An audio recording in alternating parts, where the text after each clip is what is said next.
चलिए बच्चों, अब हम एक नया चैप्टर शुरू कर रहे हैं and the chapter is solutions. बहुत इंपॉर्टेंट चैप्टर है 12th का नीट के पॉइंट ऑफ व्यू से। So let us start. आप सब जानते हैं सॉल्यूशन दो कंपोनेंट से मिलकर बनता है, सॉल्यूट और सॉल्वेंट। अब आपको मैं यहाँ पर मैं जिस तरीके से पढ़ाता हूं उसके लिए एक टर्मिनोलॉजी बता दूं। किसी भी जगह पर जब सॉल्यूट होगा, ठीक है, ये दो चीजों से मिलकर बनता है, हम जानते हैं। एक होता है सॉल्यूट और दूसरा होता है सॉल्वेंट। तो सॉल्यूट जहां कहीं भी आएगा उसको मैं 1 से इंडिकेट करूंगा, सॉल्वेंट को 2 से, और सॉल्यूशन को के नीचे सबस्क्रिप्ट में कुछ नहीं लिखूं। जैसे मैंने लिखा W1 तो I am talking about the mass of solute. अगर मैंने लिखा W2 तो मैं I am talking about the mass of solvent, ठीक है। एंड अगर मैं बोल रहा हूं W तो it is the mass of the solution. तो 1 2 या फिर कुछ भी नहीं, 1 का मतलब सॉल्यूट, 2 का मतलब सॉल्वेंट, और कुछ भी नहीं लिख रहे हो अगर आप सबस्क्रिप्ट में, तो that means we are talking about the solution. Let us start. देखिए इसमें मैं डायरेक्टली कॉन्सेंट्रेशन टर्म्स पे आ रहा हूं। एनसीईआरटी में फर्स्ट पेज पे क्लासिफिकेशन दिया है जो बहुत इंपॉर्टेंट नहीं है। आप सब जानते हैं कि सॉल्यूशंस 3 कैटेगरीज के होते हैं depending upon the type of solvent. Solid solvent हो तो सॉलिड सॉल्यूशंस, उसी तरह से liquid solutions and gaseous solutions. हमारे सिलेबस में मेनली जो है वो लिक्विड सॉल्यूशंस हैं। पहले लिक्विड सॉल्यूशंस जिसमें सॉल्यूट जो है वो वोलेटाइल होता है। दूसरे में लिक्विड सॉलिड सॉल्यूशंस जिसमें सॉल्यूट जो है वो नॉन वोलेटाइल होता है। और तीसरे गैसियस सॉल्यूशंस जिसके बारे में हम आखिरी में बात करेंगे on the basis of Henry's law. तो यहां पर हमारा जो मेन फोकस रहेगा वो लिक्विड सॉल्यूशंस के ऊपर रहेगा। दैट मीन्स जिनके अंदर मेनली जो सॉल्वेंट है वो लिक्विड है और सॉल्यूट सॉलिड लिक्विड गैस में से कुछ भी हो सकता है। एक एक करके तीनों की बात इस चैप्टर में करेंगे। Late us start with the concentration terms. The first concentration term is percentage. देखो परसेंटेज क्या होता है हम सब जानते हैं, 100 में से कितना। अब सॉल्यूशन में परसेंटेज को डिफाइन करने के 3 तरीके होते हैं। परसेंटेज W/W, दूसरा होता है परसेंटेज W/V, तीसरा होता है V/V। मेनली जो आपको काम आएंगे वो है percentage W/W and percentage W/V। इन दोनों का अपने को खास ध्यान रखना है। पहला वाला जो पार्ट होता है इसका ब्रैकेट के अंदर, एक चीज हमेशा ध्यान रखिए, जो पहला वाला पार्ट होता है ये हमेशा सॉल्यूट को डिफाइन करता है और दूसरा वाला पार्ट हमेशा सॉल्यूशन को डिफाइन करता है। ध्यान रखिएगा ये सॉल्वेंट को डिफाइन नहीं करता। चलिए, सो this is the mass of solute, this is the mass of solution. W1, देखो अब मैंने सॉल्यूट के लिए 1 लिखा है। W1 इन ग्राम्स मतलब मास of solute in grams upon mass of solution into 100। This is mass of solute in grams upon volume of solution in ml into 100। उसी तरह से ये भी जो है सॉल्यूट का है, तो volume of solution in ml divided by volume of solute in ml divided by volume of solution in ml into 100। यानी अगर मैं आपको कहूं कि मेरे पास में 10% wait by volume NaOH solution है, तो I have 10 grams of NaOH present in 100 ml of solution. तो इस तरीके से आपको परसेंटेज का काम आएगा। हम क्वेश्चंस करेंगे तब भी आपको समझ में आएगा कि किस तरह से इसको किया जाता है। नेक्स्ट इंपॉर्टेंट टर्म, बहुत इंपॉर्टेंट है ये केमिस्ट्री में, इनफैक्ट पूरे केमिस्ट्री में इसका बहुत यूज होता है, दैट इज मोलैरिटी। मोलैरिटी क्या है? It is the number of moles of solute dissolved per litre of solution. ये बहुत फेमस डेफिनेशन है, आप सब जानते हैं इस बारे में। So it is the number of moles of solute dissolved per litre of solution. Moles of solute dissolved per litre of solution. Moles of solute, litre अगर आप यहां पर 1000 ले रहे हो तो यहां पर आपको मिलीलीटर में इसको लेना पड़ेगा। So this will be volume in millilitre divided by 1000 करते हैं तो वो वॉल्यूम इन लीटर होता है। तो वॉल्यूम इन लीटर की जगह मैंने volume in millilitre divide by 1000 किया, 1000 ऊपर चला गया, तो आपका जो फॉर्मूला बना वो है W1 into 1000 into upon M1 into volume of solution in millilitres. So ये फॉर्मूला आपको ध्यान रखना है, mass of solute in grams into 1000 upon molar mass of solute into volume of solution in millilitres. ये formula है। यहां पर M1 हम जानते ही हैं, मैंने आपको बोला था जहां भी सबस्क्रिप्ट में 1 हो ध्यान रखिएगा, ये मोलर मास ऑफ सॉल्यूट है। M2 अगर होता तो मोलर मास ऑफ सॉल्वेंट होता, और कैपिटल M से हम मोलरिटी को इंडिकेट करते हैं। ठीक है, आगे बढ़ते हैं। Next important concentration term is normality. Normality क्या होता है और मोलरिटी से कैसे डिफरेंट है? हमने मोलैरिटी के अंदर डेफिनेशन बोली, molarity is defined as the number of moles of solute dissolved per litre. यहां पे होता है number of gram equivalents of solute dissolved per litre, यानी moles of solute, gram equivalents of solute, ये फर्क है दोनों के अंदर। यानी कि एक में मोल्स ऑफ सॉल्यूट कितने हैं पर लीटर, मोलैरिटी, और दूसरे में ग्राम इक्विवेलेंट्स ऑफ सॉल्यूट कितने हैं पर लीटर, दैट इज नॉर्मेलिटी। तो ये नॉर्मेलिटी होगी, number of gram equivalents of solute by volume of solution in litre. What is gram equivalent, ये देखिए यहां पर हमने लिखा है, gram equivalent is mass upon equivalent मास। जैसे मोल्स जो होते हैं वो मास अपॉन मोलर मास होता है, उसी तरह से ग्राम इक्विवेलेंट जो होते हैं मास अपॉन इक्विवेलेंट मास होता है। फॉर्मूला बनेगा W1 in grams into 1000 upon E1 in grams into volume in ml। ये आपने पढ़ा हुआ है सब कुछ, आपने 11th में भी पढ़ते हैं, हम मोल कॉन्सेप्ट में भी इसके आते हैं, और इसका यूज काफी हम करते हैं, इसलिए थोड़ा सा इसको क्विकली रिवाइज कर रहे हैं। This is just a revision. Equivalent mass is molar mass upon valency factor. तो यहाँ पर molar mass upon valency factor ये हो गया। तो यहां से अगर अपन बात करें तो वैलेंसी फैक्टर निकालोगे तो आपको इक्विवेलेंट मास मिलेगा, और इक्विवेलेंट मास मिलेगा तो ग्राम इक्विवेलेंट्स मिलेंगे, और ग्राम इक्विवेलेंट्स मिलेंगे तो ही नॉर्मेलिटी मिल पाएगी। So finding the valency factor is extremely important. Finding the valency factor is extremely important. चलिए अब अपने को ये देखना है, अच्छा ये चीज ध्यान रखनी है आपको, ये काम आएगा आपको। ग्राम इक्विवेलेंट क्या होता है, तो normality into volume in litre. वैसे तो अगर अपन normality into volume in litre करते हैं तो number of gram equivalents of solute आ जाते हैं। तो gram equivalents of solute is normality into volume in litre. उसी तरह से मोल इज मोलैरिटी, ये भी यहां से आया है, mole is molarity into volume in litre. केवल उसको फॉर्मूले से एक डिफरेंट तरीके से लिख दिया हमने, बाकी वो है सेम ही, कोई फर्क उसमें नहीं है। तो these two, but although they are not same, लेकिन क्या होता है, they are same as the original formula, लेकिन क्या होता है हम इसको क्लिक नहीं, ये हमको क्लिक नहीं होता जब यूज करना होता है, इसलिए मैंने आपको यहां लिख दिया, आप इसको नोट कर सकते हैं। चलिए वैलेंसी फैक्टर ढूंढेंगे तो इक्विवेलेंट मास मिलेगा, और इक्विवेलेंट मास ढूंढेंगे तो ही नॉर्मेलिटी मिलेगी, इसलिए वैलेंसी फैक्टर हमारे लिए बहुत इंपॉर्टेंट हो जाता है। चलिए वैलेंसी फैक्टर ढूंढने के तरीके, सबसे पहले अगर आपको कोई एसिड दिया हो तो वैलेंसी फैक्टर कैसे ढूंढोगे, आपको ये देखना है कि वो कितने H+ देता है, number of H+ ions it furnishes in the solution, that is it's valency factor. जैसे HCl एक H+ देता है तो वैलेंसी फैक्टर 1, H2SO4 2 देता है तो वैलेंसी फैक्टर 2, H3PO4 3 देता है तो वैलेंसी फैक्टर 3। अब यहां पर दो एक्सेप्शन हैं, H3PO3 और H3PO2। ध्यान रखिएगा, H3PO3 में दिखते 3 H हैं लेकिन तीनों निकलते नहीं है, निकलते केवल 2 ही है। उसी तरह से H3PO2 के अंदर दिखते 3 है लेकिन निकलता एक ही है। So these are exceptional cases, very very important, ठीक है। और एक और मैं आपको बता दूं जो आपको बहुत काम आएगा क्वेश्चंस के अंदर, ऑक्जेलिक एसिड, ठीक है। ऑक्जेलिक एसिड होता है COOH, COOH, अगर कुछ नहीं बोला है तो consider it as hydrated, .2H2O, ये होता है ऑक्जेलिक एसिड, ठीक है। जब तक क्वेश्चन आपको एनहाइड्रस ऑक्जेलिक एसिड की बात न कर रहा हो तब तक आपको यही लेना है, और इसका मोलर मास मैं आपको लिख दूं, ये 90 और 36 मिलकर 126 इसका मोलर मास आता है। आपको कैलकुलेट न करना पड़े इसलिए अभी बता दिया। तो अच्छा, इसका वैलेंसी फैक्टर ऑफ कोर्स 2 होगा क्योंकि 2 H+ यहां से निकल रहे हैं। तो H+ आयंस HCl में 1, H2SO4 में 2, H3PO4 is not an exception, H3PO4 में 3 H होते हैं, तीनों निकलते हैं, लेकिन H3PO3 में 3 H होते हुए भी 2 ही निकलते हैं, और H3PO2 में तो एक ही निकलता है। ये 2 एक्सेप्शन है, और ऑक्जेलिक एसिड डाइहाइड्रेट फॉर्म में ही एग्जिस्ट करता है नेचुरली।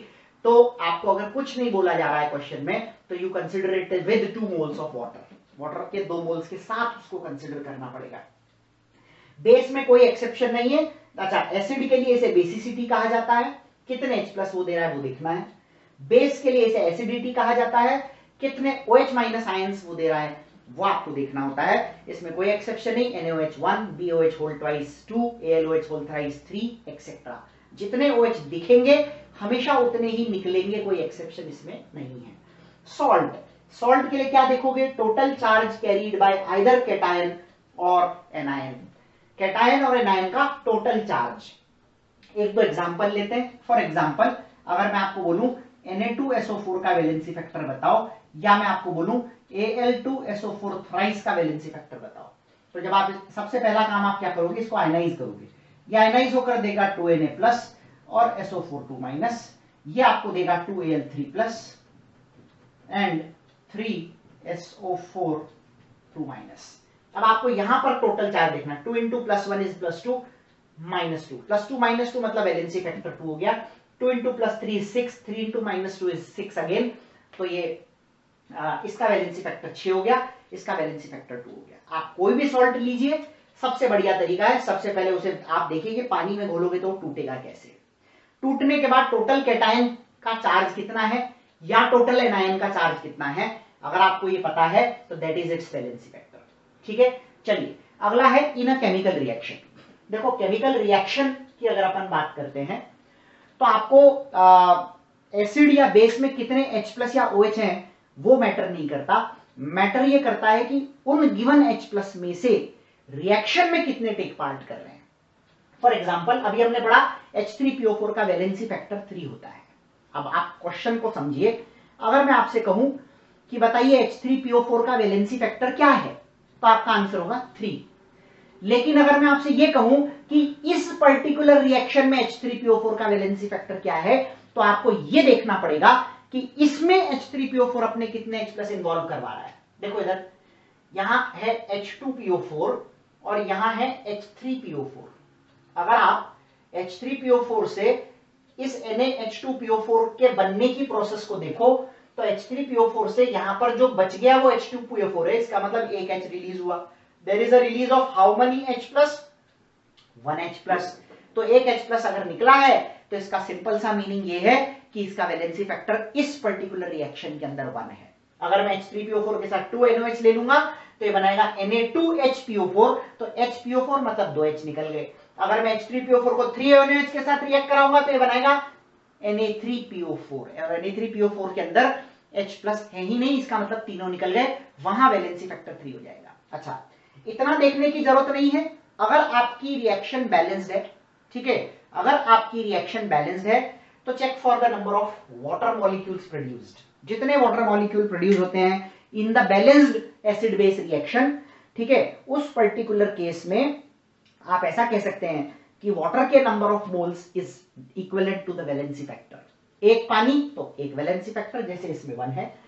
रिएक्शन लिखने पर अगर आपको लगता है 2 वाटर बन रहे हैं, 2 H+ निकलेंगे तो 2 वाटर बनेंगे, ऑब्वियस सी बात है, एंड 3 H+ निकलेंगे तो 3 वाटर बनेंगे। जितने H+ निकलते हैं उतने ही वाटर बनते हैं, ये अपने को ध्यान रखना है। क्लियर?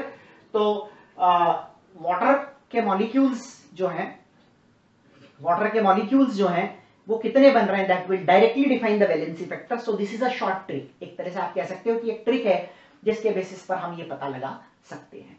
ठीक है, चलिए रेडॉक्स रिएक्शंस, हालांकि रेडॉक्स आप पढ़ते हैं, पढ़ चुके हैं, तो आपको पता होगा कि इसमें हम कैसे निकालते हैं। तो सबसे पहले आप क्या करेंगे, जिसका ऑक्सीडेशन नंबर बदल रहा है उसके ऑक्सीडेशन नंबर यहां पर लिख देंगे।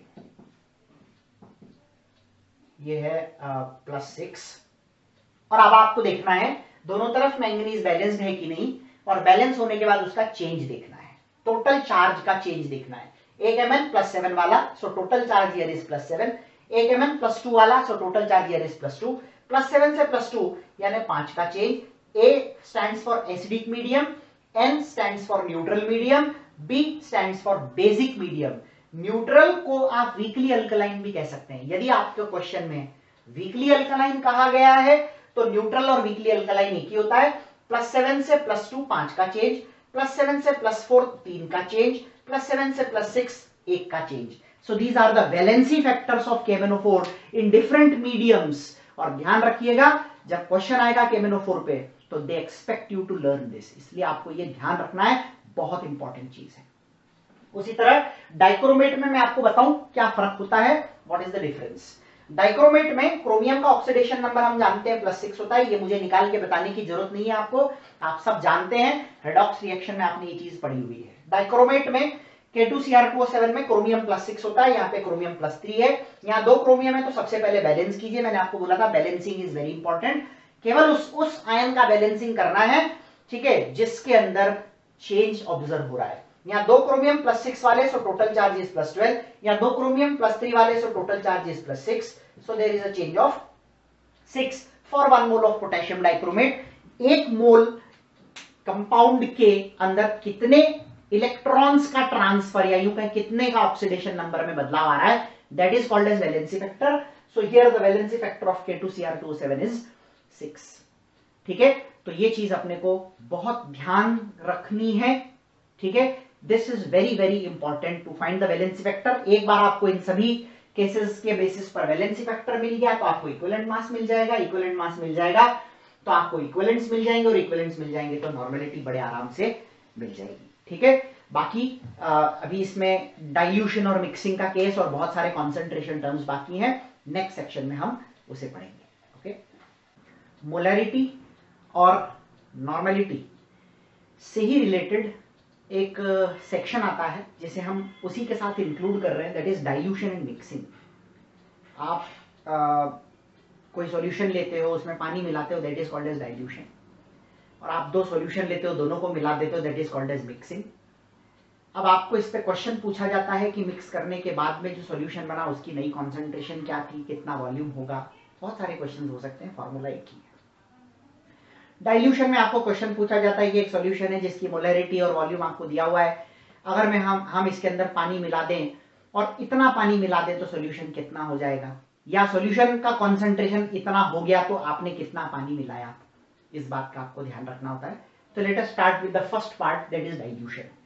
आपके पास एक सॉल्यूशन है, सॉल्यूशन 1, मोलैरिटी और वॉल्यूम उसका दिया हुआ है M1V1, और आपने उसके अंदर पानी मिलाया, water added, and it gets converted to another solution. हालांकि सॉल्यूशन का बेसिक नेचर जो है वही है, यानी सॉल्यूट वही है, सॉल्वेंट भी वही है, लेकिन बस सॉल्वेंट बढ़ा दिया, यानी कि पानी बढ़ा दिया. सॉल्वेंट यहां पर वाटर है, तो वाटर आपने यहां पर बढ़ा दिया.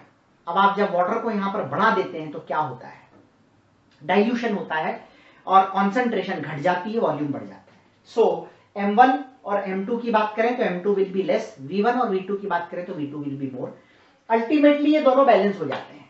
क्यों बैलेंस हो जाते हैं, आपको याद होगा लास्ट सेक्शन में मैंने बोला था MV is moles of solute. तो सिंपल सी चीज समझो, पानी मिलाकर आपने अगर किसी सॉल्यूशन को डाइल्यूट किया तो उसके अंदर सॉल्यूट कितना था वो थोड़ी बदला. समझ में आ रही बात, सॉल्यूट कितना है it does not change, solute remains the same, just you are adding more and more water to it. ठीक है, तो सॉल्यूट तो कांस्टेंट ही रहना चाहिए, मोल्स ऑफ सॉल्यूट इनिशियली और मोल्स ऑफ सॉल्यूट फाइनली. उसी तरह से moles of equivalents initially and moles of equivalents finally, ये सेम होने. इक्विवेलेंट्स होते हैं MV और मोल्स होते हैं MV. तो M1V1 is M2V2, N1V1 is N2V2. ठीक है, ये फॉर्मूला लगेगा जब भी आपको क्वेश्चन कहे पानी मिलाया. डाइल्यूशन का केस जब भी आएगा तो ये फॉर्मूला लगाना है. मिक्सिंग में क्या होता है, मैंने आपको बोला दो सॉल्यूशन आप मिलाते हो, सॉल्यूशन 1 जिसका मोलैरिटी और वॉल्यूम दिया है, सॉल्यूशन 2 जिसका मोलैरिटी और वॉल्यूम दिया है. दोनों को मिलाया तो सॉल्यूशन 3 बना जिसका मोलैरिटी M3 है और V3 इसका वॉल्यूम है. V3 क्या होगा, V3 will be V1 plus V2. Obviously दोनों बीकर के वॉल्यूम को मिलाओगे तो फाइनल वॉल्यूम आएगा. तो यहां पर आपसे अगर पूछा जाए व्हाट इज V3 तो आप कहेंगे V1 प्लस V2. अब मैं आपसे अगर कहूं, यहां पर भी अगर अपन बात करें, आपसे कई बार पूछा जाता है वाटर एडेड कितना होगा, आपने कितना पानी मिलाया, तो water added will be V2 minus V1, क्योंकि V1 इनिशियल वॉल्यूम 100 था, मान लो फाइनल वॉल्यूम 200 हो गया तो आपने 100 पानी मिलाया, तो water added is V2 minus V1. यहां पर V3 is the final volume of the solution which is the sum of V1 plus V2. लेकिन N3 is not the sum of N1 plus N2. Equivalents are not additive, sorry normalities are not additive, equivalents are of course additive. ये दोनों equivalents ही हैं. ये पहले solution के equivalents, दूसरे solution के equivalents, जब आप दोनों को मिलाएंगे तो तीसरे सॉल्यूशन के इक्विवेलेंट्स आएंगे. Normalities and molarities, concentrations are non additive. एक का कॉन्सेंट्रेशन 1 मोलर है, दूसरे का 1 मोलर है, दोनों को मिलाया तो वो 1 ही रहेगा. इंटेंसिव प्रॉपर्टी होती है, it is independent of amount, thermodynamics में हमने पढ़ा है. तीसरा एक केस इसके अंदर आता है, रिएक्शन हो जाए अगर आपने दो चीजों को मिलाया तो क्या होगा. मान लीजिए आपने एक जनरल रिएक्शन ले लिया, A gives B and A gets completely converted to B. जब क्वेश्चन आपको ऐसा बोले कि there is complete neutralization, reaction is complete, reaction is over, all the reactant has converted to product, ऐसा कुछ भी जो आपको ये बताए कि रिएक्शन कंप्लीट हो चुका है, तो आपको लॉ ऑफ इक्विवेलेंस लगाना है. लॉ ऑफ इक्विवेलेंस क्या कहता है, ए के इक्विवेलेंट्स बी के इक्विवेलेंट्स के बराबर होंगे, यानी जितने इक्विवेलेंट्स ए के यूज होंगे, जितने इक्विवेलेंट टोटल रिएक्टेंट के यूज होंगे, उतने ही इक्विवेलेंट टोटल प्रोडक्ट के यूज होंगे. यानी हर रिएक्टेंट के इक्विवेलेंट्स दूसरे रिएक्टेंट के बराबर होंगे और सारे प्रोडक्ट के बराबर होंगे। मान लो A plus B give C plus D है, तो equivalents of A will be equal to B, will be equal to C, will be equal to D if the reaction is completed. तो अगर reaction complete है तो सभी reactant और product के equivalents हमेशा सेम होते हैं। इक्विवेलेंट को डिफाइन करने के, इक्विवेलेंट को सेम कैसे कर सकते हैं? N1V1 is N2V2, these are the equivalents. W1/E1 is N2V2 in liters, ये इक्विवेलेंट्स है। अगर आपको एक तरफ क्वेश्चन में मास दिया है और दूसरी तरफ क्वेश्चन में नॉर्मेलिटी और वॉल्यूम दिया है, इस तरह से इक्विवेलेंट्स को इक्वेट कर दीजिए। दोनों तरफ मास दिए हैं तो W1/E1 is W2/2 लगाइए। क्वेश्चंस करेंगे तो आपको और समझ में आएगा कि इसको कैसे अप्लाई किया जाता है, देन वहां पर अपन समझेंगे कि किस तरह से क्वेश्चन सॉल्व होता है। ठीक है, चलिए आगे बढ़ते हैं मोल फ्रैक्शन की तरफ। बहुत आसान सा कॉन्सेंट्रेशन टर्म है। ठीक है, एक और बात ध्यान रखिएगा, अभी तक हमने जितने भी कॉन्सेंट्रेशन टर्म्स पढ़े उन सभी के अंदर वॉल्यूम आया ही आया था। ठीक है, तो अब जो हम दो कॉन्सेंट्रेशन टर्म्स पढ़ रहे हैं उसमें पहले वाले में परसेंटेज में एक नहीं था, परसेंटेज W/W, उसमें कहीं वॉल्यूम नहीं था। तो उसकी बात करूं, चाहे मोल फ्रैक्शन की बात करूं, चाहे अगले टर्म मोलैलिटी की बात करूं, in these concentration terms volume is not there to define the concentration term. इसलिए ऐसे कॉन्सेंट्रेशन टर्म्स टेम्परेचर इंडिपेंडेंट हो जाते हैं, यानी टेम्परेचर के बढ़ने या कम होने से इन पे कोई फर्क नहीं पड़ता। ठीक है, mole fraction of solute is defined as moles of solute by total, mole fraction of solvent is defined as moles of solvent by total, and ये तो आप जानते ही हो, sum of mole fraction of all the components in a solution is always equal to 1। मान लीजिए किसी solution के अंदर 4 कंपोनेंट है, तो चारों कंपोनेंट के मोल फ्रैक्शन का सम 1 आएगा। 10 है तो 10 का भी 1 आएगा, 2 है तो 2 का भी 1 ही आएगा। The sum of mole fraction of all the components in a solution is always equal to 1। तो ये बहुत इंपॉर्टेंट चीज है। मोल फ्रैक्शन टेम्परेचर इंडिपेंडेंट क्यों है? टेम्परेचर के बढ़ाने या कम करने से वॉल्यूम पर फर्क पड़ता है, मास पर नहीं, और ये वॉल्यूम से इंडिपेंडेंट है। इनके इस टर्म के अंदर कहीं पर भी वॉल्यूम नहीं है, तो आप ऐसा कह सकते हो ये एक टेम्परेचर इंडिपेंडेंट कॉन्सेंट्रेशन टर्म है।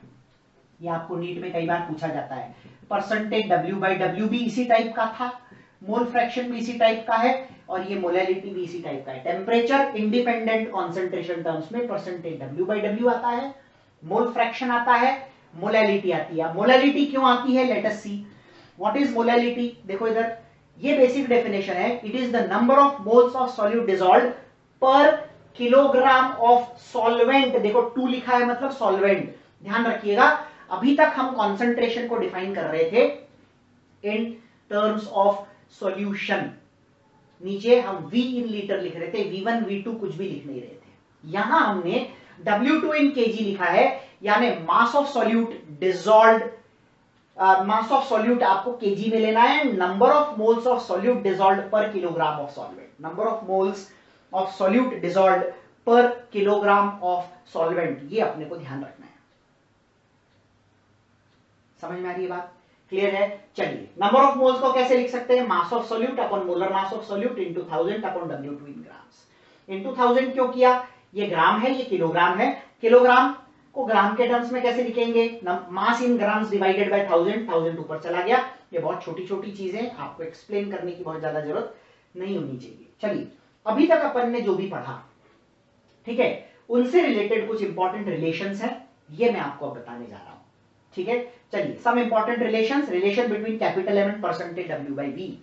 अगर आपको क्वेश्चन में परसेंटेज W/V देकर मोलैरिटी पूछे या मोलैरिटी देकर परसेंटेज W/V, ये सारे फॉर्मूले डिराइव होते हैं फ्रॉम द बेसिक कॉन्सेप्ट। तो बेसिक कॉन्सेप्ट पता होगा तो फॉर्मूले बहुत आसानी से आएंगे। मेरा रिकमेंडेशन ये है, नीट में हमारे पास में टाइम नहीं होता कि आप कॉन्सेप्ट लगाओ। अगर आपको फॉर्मूले रटे हुए होंगे, याद होंगे, you will speed up your calculations. So make sure that you learn these formula. ये बहुत हेल्पफुल होंगे, क्वेश्चन को बहुत तेजी से सॉल्व करेंगे। तो क्वेश्चन जब आएंगे तब मैं आपको बताऊंगा कि इसका इंपॉर्टेंस कहां पे आता है। सो मोलैलिटी तो हो गया। यहां पर relation between capital M and this, capital M is percentage weight by volume into 10 upon molar mass. यानी मैं आपको बोलूं 10% वेट बाय वॉल्यूम NaOH है, तो 10 into 10 upon 40, 2.5 सीधा आंसर आएगा। 10% वेट बाय वॉल्यूम NaOH है, तो 10 into 10 upon molar mass of NaOH। Solute का मोलर मास यहाँ रखना होता है और NaOH का मोलर मास 40 होता है, तो 10 into 10 upon 40 is 10/4 that is 2.5। उसी तरह से सेम फॉर्मूला अप्लाई होगा n पर। फर्क ये है कि यहाँ पर डिनोमिनेटर में मोलर मास आता है, यहाँ पर डिनोमिनेटर में इक्विवेलेंट मास आ जाता है। चलिए, इसके बाद में W/W आता है। देखो, ये वॉल्यूम वाला है और ये मास वाला है। मास और वॉल्यूम को कौन रिलेट करता है? डेंसिटी। और मोलैरिटी में वॉल्यूम है और यहाँ हमारे पास में मास है, तो ऑफ कोर्स हमें डेंसिटी टर्म को इंट्रोड्यूस करना होगा। यहां पर ये जो स्मॉल डी आप देख रहे हैं दोनों ही फॉर्मूलों में, ये डेंसिटी ऑफ द सॉल्यूशन है, ध्यान रखिएगा। सॉल्यूशन की डेंसिटी कितनी है वो यहां पर आपको सब्स्टिट्यूट करनी है। This is provided to you in the question. Clear? So molarity is percentage W/W into 10 into density upon molar mass of solute. उसी तरह से नॉर्मेलिटी के अंदर same formula, equivalent mass of solute. ये फॉर्मूले शॉर्ट ट्रिक्स हैं जो आपके क्वेश्चन सॉल्विंग कैपेबिलिटी को बहुत ज्यादा स्पीड अप कर देगी, बहुत ज्यादा एक्यूरेट बना देगी। So make sure that you use these. ठीक है, ऐसे फॉर्मूलों का यूज करोगे आपको बहुत मदद मिलने वाली है। क्लियर? चलिए, मोलैरिटी और नॉर्मेलिटी का रिलेशन बहुत इंपॉर्टेंट, बहुत छोटा सा लेकिन बहुत उतना ही इंपॉर्टेंट है, बहुत काम आता है बहुत जगहों पर, तो हम इसका यूज करेंगे। So normality is molarity into valency factor. Valency factor कैसे निकालते हैं ये हमने लास्ट सेक्शन में पढ़ लिया। एसिड, बेस, अलग अलग केसेस हमने पढ़े थे। Relation between small m and capital M। Molarity को मोलैरिटी में और मोलैरिटी को मोलैरिटी में कैसे बदला जाए? तो small m is molarity, capital M is molarity. M1 is the molar mass of solute. आप चाहें तो इसे नोट कर सकते हैं। M1 is the molar mass of solute and D is the density. Formula है 1000m upon 1000B minus capital M into molar mass of the solute. अब आपके अगर दिमाग में आ रहा हो कि ये कैसे आया, तो अगर आप कॉन्सेप्ट लगाओगे तो बहुत आसानी से हो जाएगा। डेरिवेशन करने का टाइम हमारे पास में नहीं है और सच बोलूं तो जरूरत भी नहीं है। आप सीधे फॉर्मूले याद कीजिए, आराम से आप कन्वर्जन कर लेंगे बहुत आसानी से और बहुत जल्दी। ठीक है, जहां कंसेप्ट लगाना होगा वहां मैं क्वेश्चन में कंसेप्ट लगा करके भी बताऊंगा कि किस तरह से इसको अपन करते हैं। ठीक है, चलिए, relation between molarity and mole fraction. Mole fraction of solute is molarity upon molarity plus 1000/m2। यहां पर ध्यान रखिएगा, अभी तक अपन ने जितने भी कन्वर्जन्स पढ़े हैं, M1 आया है, M1 आया है, M1 आया है। This is the formula where you get M2, यानी आपको यहां molar mass of the solvent रखना होता है instead of the molar mass of the solute. तो ये बहुत ध्यान रखना, small m upon small m plus 1000/m2। ठीक है, तो ये सारे रिलेशंस हो गए। हमारे कॉन्सेंट्रेशन टर्म्स की यदि मैं बात करूं तो fourth and fifth concentration term के बाद हमने कुछ इंपॉर्टेंट रिलेशंस लिए। Now this is the sixth. Fifth के बाद ये सिक्स्थ, ये 5 क्या है? इंपॉर्टेंट रिलेशन है जो ब्लू में लिखे हैं। ब्लैक में फिफ्थ के कंटिन्यूएशन में sixth concentration term is strength, that is grams पर लीटर। स्ट्रेंथ ग्राम्स पर लीटर बोलते ही आपको समझ आ जाना चाहिए। It is the mass of solute in grams dissolved per liter of the solution. Mass of solute in grams dissolved per liter of the solution. Mass of solute in grams dissolved per liter of the solution. Solution के 1 litre में solute का कितना मास, ध्यान रखिए molarity में मोल था पर litre of the solution में, लेकिन यहां पर मास है। तो ऑफ कोर्स मास और मोल, मोलैरिटी को रिलेट करने के लिए, मास को और मोल को रिलेट करने के लिए मोलैरिटी टर्म कंसीडर होगा ही होगा। तो मोलैरिटी इंटू मोलर मास, मोलर मास जैसे मान लो कि मैं कहूं 2 मोलर NaOH सॉल्यूशन, 2 मोलर का मतलब होता है 2 मोल पर लीटर और 2 मोल NaOH का मतलब होता है 80 ग्राम। तो आपने मोलैरिटी 2 ली into molar mass of solute NaOH था तो 40 कर दिया, तो 80 ग्राम्स पर लीटर इसकी स्ट्रेंथ हो गई। डायरेक्ट कन्वर्जन फॉर्मूला है, बहुत इंपॉर्टेंट। अगेन आपकी कैलकुलेशंस को बहुत फास्ट करने के लिए ही बहुत इंपॉर्टेंट हो जाएगा। ठीक है, 2-3 कॉन्सेंट्रेशन टर्म्स और बचे, नॉट वेरी इंपॉर्टेंट। जितने भी इंपॉर्टेंट थे हम ऑलरेडी पढ़ चुके हैं, बट फिर भी फॉर्मेलिटी के लिए हमें इन कॉन्सेंट्रेशन टर्म्स को पढ़ना है in the next section. So the next concentration term is volume strength. Now volume strength को कैपिटल V से इंडिकेट करते हैं। यह केवल H2O2 के लिए डिफाइन होता है। क्यों ऐसा? क्योंकि ज्यादातर सॉल्यूशंस में सॉल्यूट जब अपन पानी में डालते हैं तो वो घुल जाता है। H2O2 को आप अगर देखेंगे तो H2O2 का सॉल्यूशन बनाओगे तो it has a tendency to decompose into water and oxygen gas. तो H2O2 की इसी डिकम्पोजिशन की प्रॉपर्टी को हम यूज करते हैं to define volume strength. Now what is its definition? It is the volume of oxygen gas evolved at STP, standard temperature और pressure पे ऑक्सीजन कितना निकल रहा है by decomposition of unit volume of H2O2. यानी आपने अगर 1 लीटर लिया, 1 लीटर H2O2 को डिकम्पोज किया एसटीपी पे और मान लीजिए 10 लीटर ऑक्सीजन मिला तो वॉल्यूम स्ट्रेंथ 10 हो गया. अगर आपने 1 ml H2O2 लिया और 4 ml ऑक्सीजन इवॉल्व हुआ एसटीपी पर तो उसका वॉल्यूम स्ट्रेंथ 4 हो गया. 2 ml H2O2 को डिकम्पोज करने पे यदि आपको 4 ml ऑक्सीजन मिलता है तो यूनिट वॉल्यूम मतलब 1 ml के लिए कितना मिलेगा? 2 मिलेगा. So that is its volume strength. तो volume strength is defined as the volume of oxygen gas evolved at STP by decomposition of unit volume of hydrogen peroxide decomposed. ठीक है, तो unit volume of hydrogen peroxide को decompose करें अगर STP पे तो oxygen gas evolve कितनी होगी बाय इन वॉल्यूम. अगर आप इधर एमएल में ले रहे हो तो इधर भी एमएल में मेजर करोगे. अगर आप H2O2 लीटर में ले रहे हो तो ऑक्सीजन गैस भी लीटर में मेजर करोगे. तो अगर मैं कहूं किसी सॉल्यूशन का वॉल्यूम स्ट्रेंथ मान लीजिए 5 है तो मैं ये कहना चाह रहा हूं कि यदि मैं इस सॉल्यूशन के 1 ml H2O2 सॉल्यूशन को लेकर डिकम्पोज करूंगा तो ऑक्सीजन गैस 5 ml मिलेगी और 1 लीटर को लेकर करूंगा तो 5 लीटर मिलेगी. 2 लीटर को लेकर करूंगा तो 10 लीटर मिलेगी.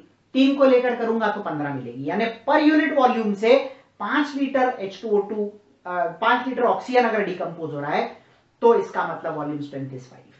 समझ में आई बात? तो ये इस तरह से इसको डिफाइन किया जाता है और ये डायरेक्ट फॉर्मूले हैं, इनका यूज कीजिए, ये बहुत हेल्प करेंगे. ये भी डिराइव होते हैं बट आपको ज्यादा दिमाग नहीं लगाना.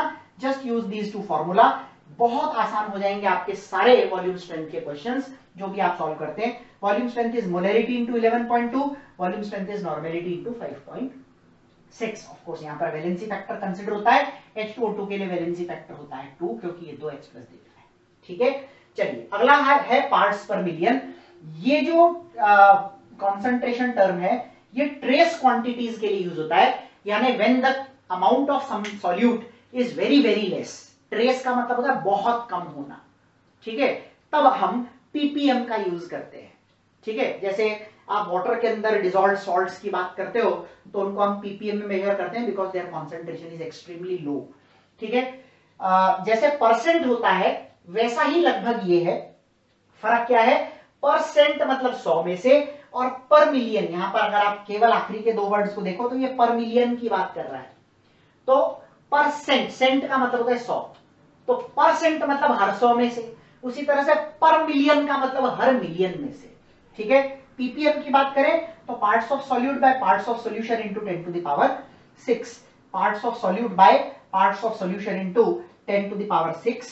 ये पीपीएम और परसेंटेज को रिलेट करता है. आप बहुत आसानी से यहां से डिराइव कर सकते हो.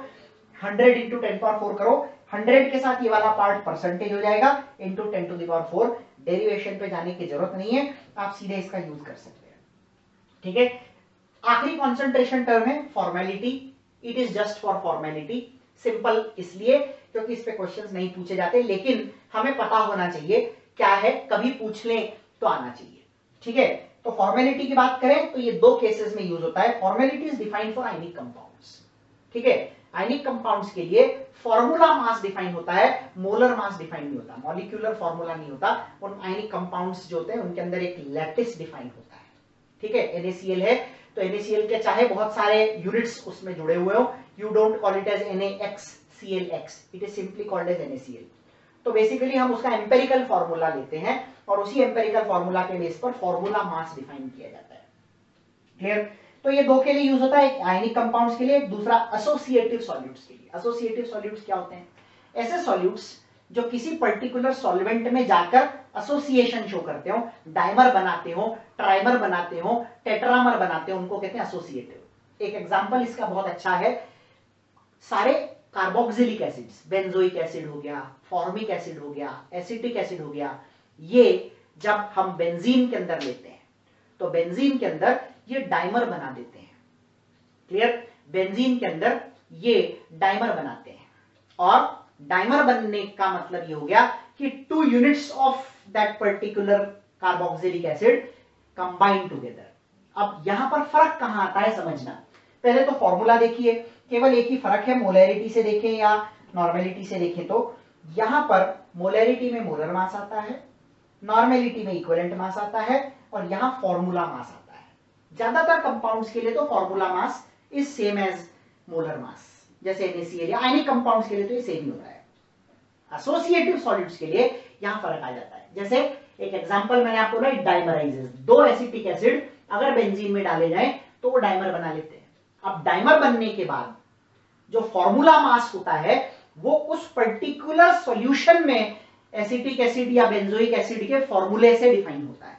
अब इसका फॉर्मूला बेंजीन में CH3COOH होल ट्वाइस हो गया इंस्टेड ऑफ सिंपली CH3COOH, और इसलिए यहां पर formula mass will be double of molar mass. मान लीजिए ट्राइमर बनाता तो वो ट्रिपल हो जाता, टेट्रामर बनाता तो 4 गुना हो जाता। बट हमें एग्जांपल्स यूजुअली इसी पर पूछे जाते हैं, क्वेश्चंस इसी पर पूछे जाते हैं, इसलिए केवल आपको ध्यान रखना है formula mass is defined as twice the molar mass in case of dimerisation.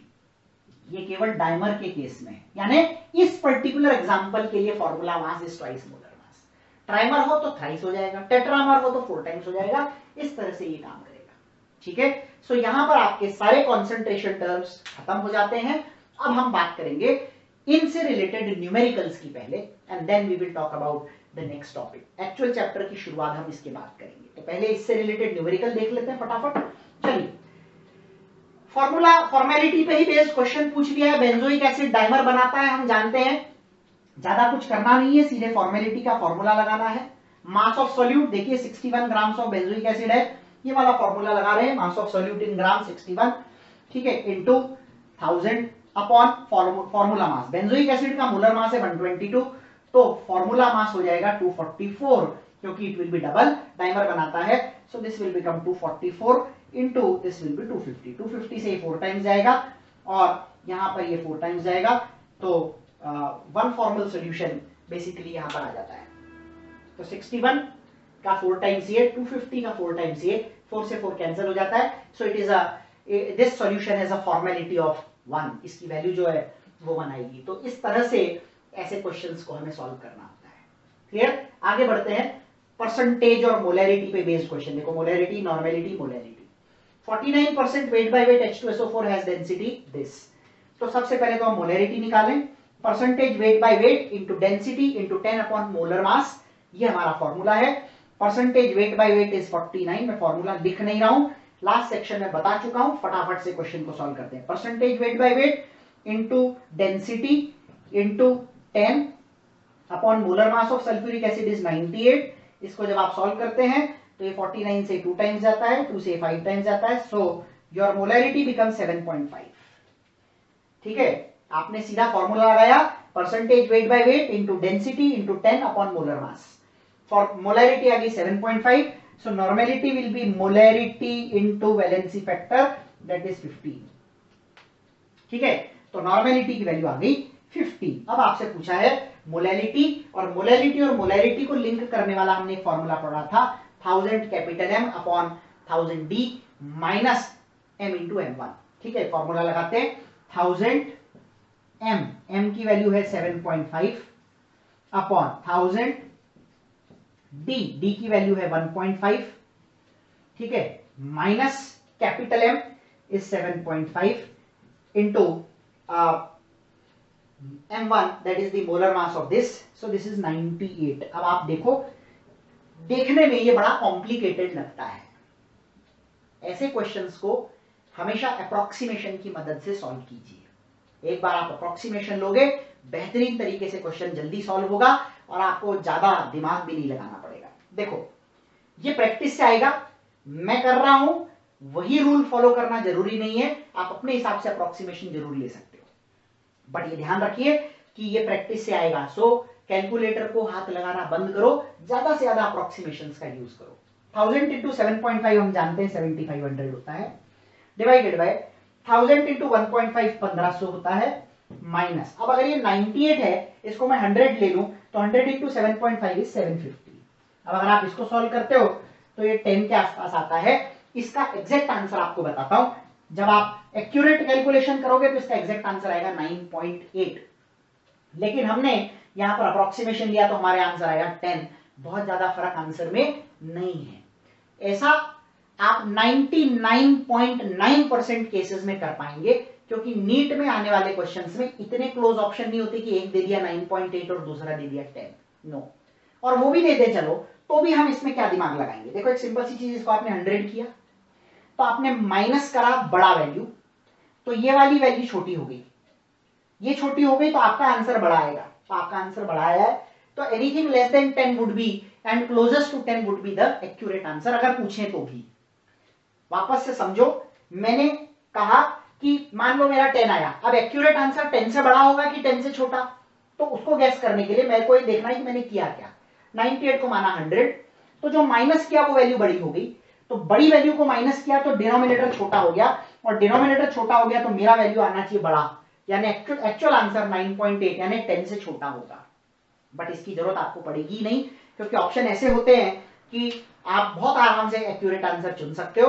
10 आया है आपका, क्लोजेस्ट ऑप्शन आपको आराम से मिल जाएगा 9.8, आप सीधे उसको टिक कीजिए।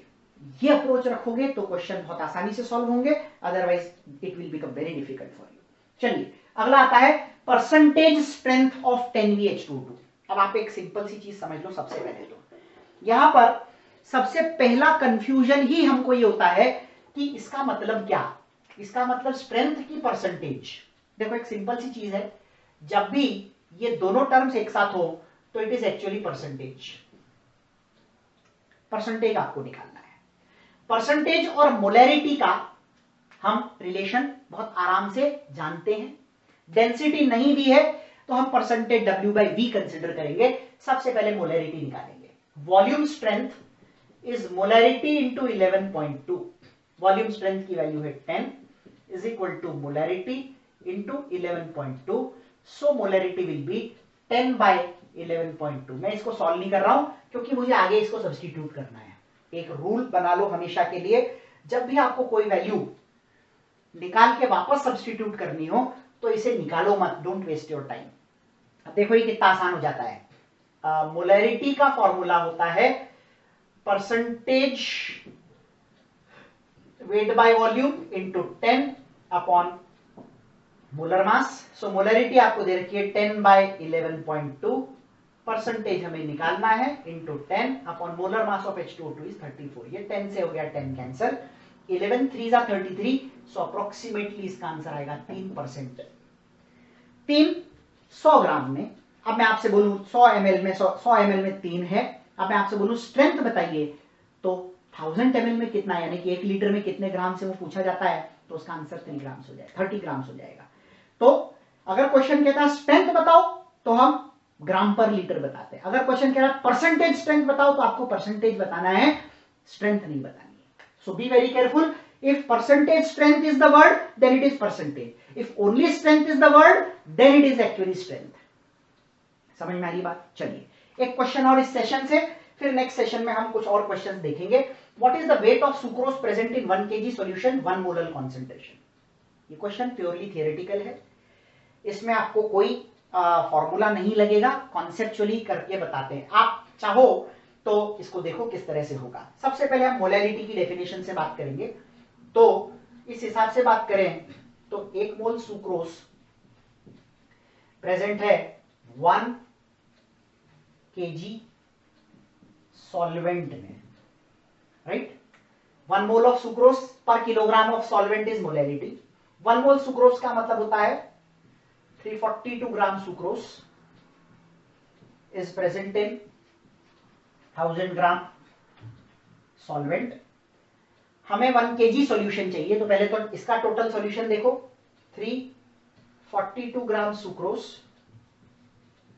इज प्रेजेंट इन 1000 और 342 दोनों को जोड़ोगे तो आएगा 1342 gram solution. 342 gram sucrose is present in 1342 gram solution.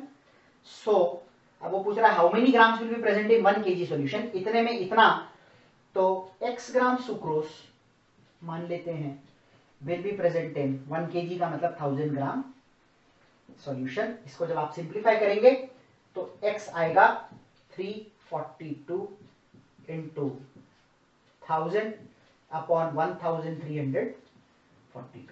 3 4 सा 12 होता है, अप्रोक्सीमेटली ये 4 टाइम्स जाएगा। तो इसका जो अप्रोक्सीमेट आंसर है वो 250 ग्राम्स है। इसका एग्जैक्ट आंसर जब आप चेक करोगे तो ये 252 पॉइंट समथिंग होता है। तो ऑलवेज रिमेंबर, एग्जैक्ट कैलकुलेशन आप अगर करने जाओगे तो वहां टाइम भी ज्यादा लगेगा और गलती के चांसेस भी ज्यादा होंगे। इसलिए make sure that you use more and more approximations to solve the questions. ठीक है, कुछ और क्वेश्चंस अपन अगले सेशन के अंदर करेंगे। Next question, 1 kg sea water contains 5.8 milligrams of oxygen. Find the concentration in ppm. सीधे फॉर्मूला बेस्ड क्वेश्चन है। ppm हमें निकालना है। 5.8 मिलीग्राम्स मास ऑफ या parts of solute by parts of solution into 10 to the power 6। 5.8 milligrams है तो -3 से 10 power -3 से मल्टीप्लाई कीजिए, क्योंकि मिलीग्राम्स इज 10 पावर -3 ग्राम्स। ठीक है, डिवाइडेड बाय 1 kg सी वाटर है तो 1000 ग्राम्स हो जाएगा, into 10 to the power 6। So इसको जब आप सॉल्व करेंगे तो ये नीचे आके 10 पावर 6 हो जाएगा, ये सब कैंसिल हो जाएंगे। ठीक है, so answer is 5.8 ppm।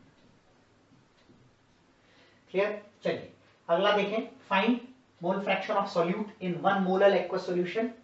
So mole fraction of solute का फॉर्मूला होता है small m that is 1 upon small m that is 1 again plus 1000 by m2 molar mass of the solvent. Aqueous solution का मतलब सॉल्वेंट हो गया पानी। ठीक है, so this is 1 upon 1 plus 55.55 that is 56.55। अब अगर आप इसको सॉल्व करना चाहते हैं तो इसको 60 मान लीजिए। ठीक है, 1/60, 1/6 कितना होता है? 1/3 होता है 0.33, तो 1/6 होगा 0.16 और ये है 60, तो 0.016 के आसपास, 0.016 के आसपास इसका आंसर आएगा। एक्यूरेट आंसर निकालने की जरूरत नहीं, मैं आपको बार बार यही बताने की कोशिश कर रहा हूं हर क्वेश्चन में। अगला क्वेश्चन देखिए, 30 ml of H2O2 solution completely reacts with m/50 30 ml KNO4 in acidic medium। ठीक है, find V and percentage strength. V और परसेंटेज स्ट्रेंथ निकालने के लिए पहले तो इसका मोलैरिटी निकालना पड़ेगा।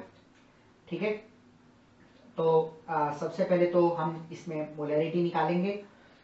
इनफैक्ट मोलैरिटी या नॉर्मेलिटी निकालना है, क्योंकि कंप्लीट रिएक्शन की बात हो रही है तो लॉ ऑफ इक्विवेलेंस लगेगा। लॉ ऑफ इक्विवेलेंस कहता है N1V1 इज N2V2। इसकी नॉर्मेलिटी हो जाएगी मोलैरिटी इंटू 5, तो 1/10 इंटू 5 करोगे तो 5/50 इज 1/10। Normality into volume is equal to normality of H2O2 into volume 30, ये 30 से 30 कैंसिल हो गया। नॉर्मेलिटी ऑफ H2O2 आ गया 1/10। ठीक है, अब आपको वॉल्यूम स्ट्रेंथ पूछा है, तो volume strength is normality into 5.6। So volume strength will be normality की वैल्यू आपने यहाँ पे निकाली H2O2 की 1/10 इंटू 5.6। ठीक है, इसको सिंप्लीफाई कीजिए, 1/2 यानी 0.5। ऑफ कोर्स ये 0.5 से ज्यादा आएगा। क्लियर? 0.56 इसका आंसर आ रहा है। 5.6 डिवाइडेड बाय 10 इज 0.56। सो यहाँ पर वॉल्यूम स्ट्रेंथ का वैल्यू हो गया 0.56 V। ठीक है, परसेंटेज स्ट्रेंथ पूछा है तो नॉर्मेलिटी से रिलेट कर दीजिए इसको। Normality is 1/10 is equal to percentage strength into 10 upon equivalent mass of H2O2 will be 17। ठीक है ना, 17/100, सो परसेंटेज विल बी 0.17। ये दोनों answer 0.56 volume strength and percentage is 0.17। सबसे पहले हमने क्या किया, लॉ ऑफ इक्विवेलेंस लगाया, N1V1 इज N2V2। यहाँ से H2O2 की नॉर्मेलिटी निकाली, नॉर्मेलिटी को वॉल्यूम स्ट्रेंथ और नॉर्मेलिटी के रिलेशन में सब्स्टिट्यूट किया तो हमें वॉल्यूम स्ट्रेंथ मिल गया, और वॉल्यूम स्ट्रेंथ निकल गया। यहाँ से नॉर्मेलिटी से ही परसेंटेज निकाल लिया, तो normality is percentage into 10 upon equivalent मास। इसको सॉल्व किया तो हमें परसेंटेज मिल गया 0.56 volume strength, 0.17%। What is the strength? अगला क्वेश्चन देखो, इन ग्राम्स पर litre of sulphuric acid solution when 12 ml of it is exactly neutralized। now complete neutralization की जहां बात होती है law of equivalence लगता है। H2SO4 के लिए NV of H2SO4 will be equal to NV of NaOH। this is the rule। ठीक है, इसकी नॉर्मेलिटी हम निकालेंगे। वॉल्यूम आपको दे रखा है 12 ml of it is exactly neutralised. यहां पर नॉर्मेलिटी है 1/10 इंटू 15, ठीक है ना। अब देखो इसको, यहाँ पर 3 से 5 से 3 टाइम्स और 5 से 2 टाइम्स, ठीक है। सो नॉर्मेलिटी जो यहाँ पर आ रही है वो है 1/8, ठीक है ना। 3 4 12, 4 नीचे आएगा तो 1/8 नॉर्मल सोल्यूशन है। अब आपको यहाँ पर पूछा है कि व्हाट इज इट्स स्ट्रेंथ। जैसे स्ट्रेंथ होता है मोलरिटी इंटू मोलर मास, वैसे ही स्ट्रेंथ होता है normality into equivalent mass. Equivalent mass यहाँ पर 49 है, 6 के आसपास इसका आंसर आएगा, अप्रोक्सीमेटली 6 ग्राम्स पर लीटर, ठीक है। 8 6 48 होता है, ठीक है। तो 6 से थोड़ा सा ज्यादा आएगा इसका आंसर, ये अपने को ध्यान रखना है।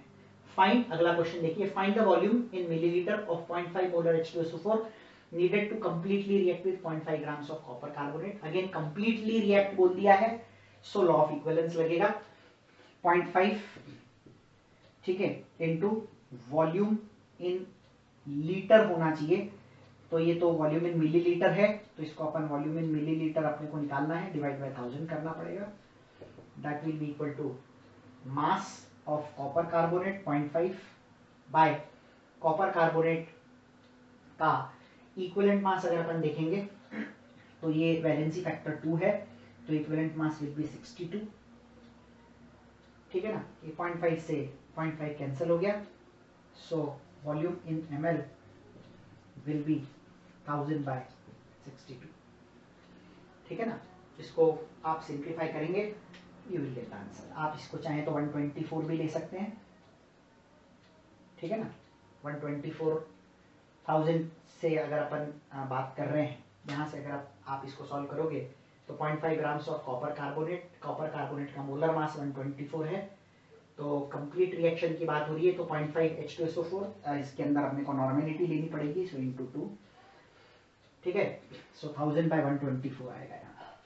क्यों यहाँ पर लिया, क्योंकि हमें नॉर्मेलिटी लेनी होती है। Normality is molarity into valency factor, H2SO4 का वैलेंसी फैक्टर 2 होता है।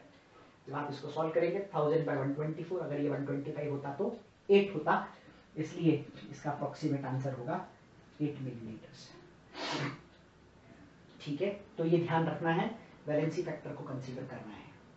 अगला क्वेश्चन देखिए, find the molarity of chloride ions when this and this are mixed.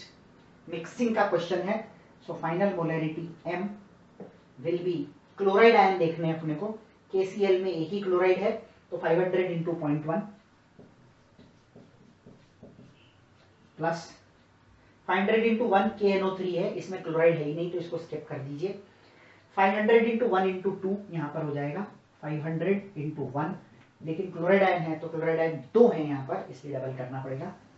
Divide by 500 plus 500 1000 plus 500 1500, इसको सॉल्व कीजिए, ये है 50 और ये है 1000, तो ये हो जाएगा 1050 डिवाइडेड बाय 1500। इसको सिंप्लीफाई करेंगे, you will get 0.7। This is the final molarity of the chloride ions.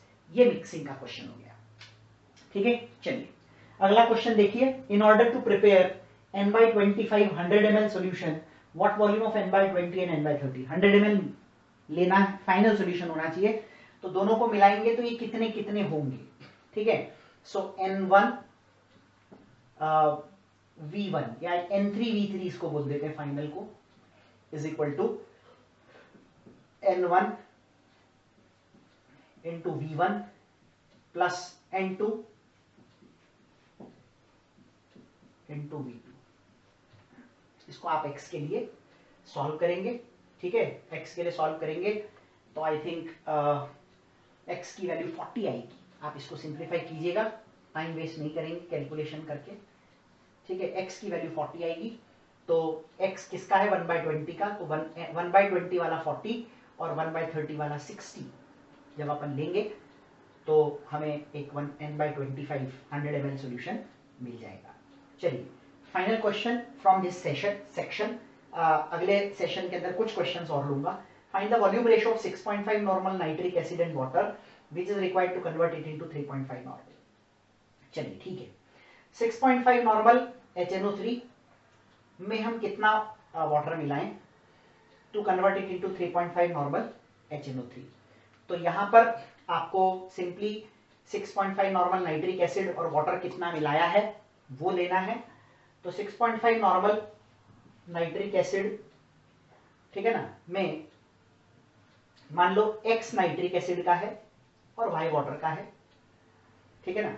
तो 6.5 ये X प्लस Y हो जाएगा is equal to converted into 3.5 normal nitric acid. इसको एक बार और वापस से देखते हैं। देखिए, converted into 3.5 normal, initial normality ये है, ठीक है, 6.5 नॉर्मल, और नाइट्रिक एसिड और वाटर का वॉल्यूम रेशो आपको बेसिकली इसके अंदर पूछा जा रहा है, ठीक है। तो अब आपके पास में जो volume ratio of 6.5 normal nitric acid which is required to convert it into 3.5 normal, यानी आप डाइल्यूशन करने जा रहे हैं, ठीक है। तो 6.5 normal nitric acid, let its volume is X, ठीक है। N1V1 is equal to N2V2, N2 to convert it into 3.5 normal, V2 is the final volume which includes the volume of initial nitric acid and water. Say the volume of water you have taken is Y. इसको नीचे ले जाइए, 6.5 divided by 3.5 is equal to, this is X plus Y upon X, ठीक है। अब अगर आप 5 से देखेंगे तो 13 और 5 से 7, तो ये हो जाएगा 13/7 is equal to 1 plus Y by X, ठीक है। यहां पर 13/7 माइनस 1 अगर करें तो 6/7 Y बाय X की वैल्यू जो है वो आपके पास में आएगी 6/7। आपको पूछा है what volume ratio of nitric acid, nitric acid is X and water is Y, so X by Y is equal to 7/6, ठीक है। इस तरह से इस क्वेश्चन को हमें सॉल्व करना है। कुछ और क्वेश्चंस करेंगे नेक्स्ट सेशन में एंड देन आगे